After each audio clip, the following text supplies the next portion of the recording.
Installing the cylinder block is pivotal for constructing a higher performance engine. First, carefully examine all parts and make sure the engine base is clean and flat. After assembling all the components, carefully lift the cylinder block and place it onto the engine base. Align the holes accurately.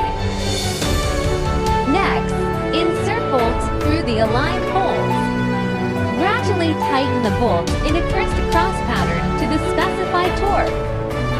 This proper installation ensures the engine's long-term stable operation.